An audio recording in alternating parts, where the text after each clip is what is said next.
Today I'll be analyzing a political cartoon by Dave Granlund. So Dave Granlund is an award-winning political cartoonist from Ware, Massachusetts, and he began publishing cartoons as a teenager and later served 8 years in the Air Force and included assignments supporting the White House and Air Force One, earning the Joint Service Commendation Medal.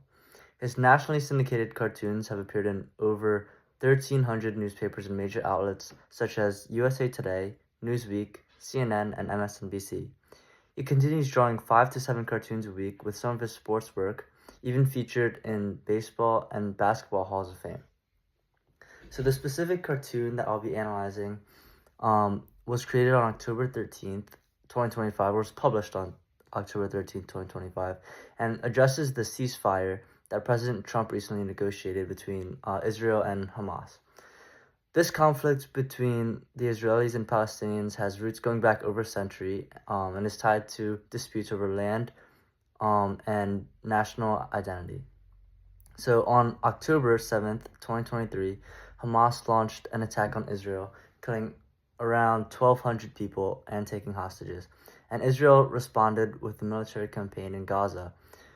By 2025, more than 67,000 Palestinians had been killed, according to Gaza authorities, and in October 2025, a ceasefire agreement that was part of a U.S.-led peace plan organized by Donald Trump took effect, and Israel pulled back troops, and more aid entered Gaza, and Hamas released the remaining Israeli hostages, and Israel freed nearly 2,000 Palestinian prisoners.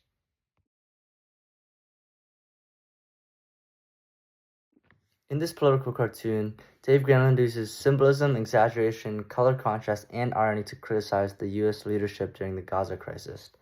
Air Force One is labeled with a giant T, which symbolizes Trump, and is placed above the U.S. presidential seal on Air Force One to suggest that he's above the office of the president. He's above the U.S. government, and he almost views himself like a king.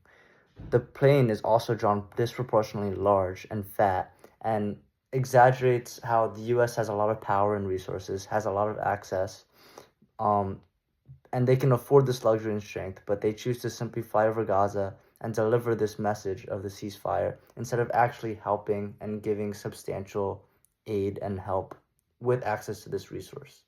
Dave Granlund also uses color as a very important technique because he depicts Air Force One with some very bright and vibrant colors and represents the power and stability of the U.S., but Gaza is very dull and gray and symbolizes the devastation and hopelessness and lifelessness of the ruins.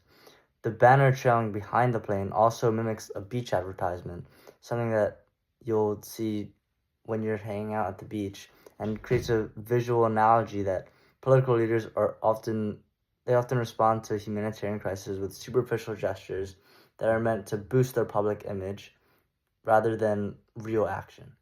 The text on the banner says, "I brokered a ceasefire, return to your homes," and has a smiley face at the end. This is very ironic because the rubble below shows that there are no homes left to return to, and the smiley face also emphasizes the lack of empathy and the disconnect between political leaders and the civilians that have lost everything because of the fighting.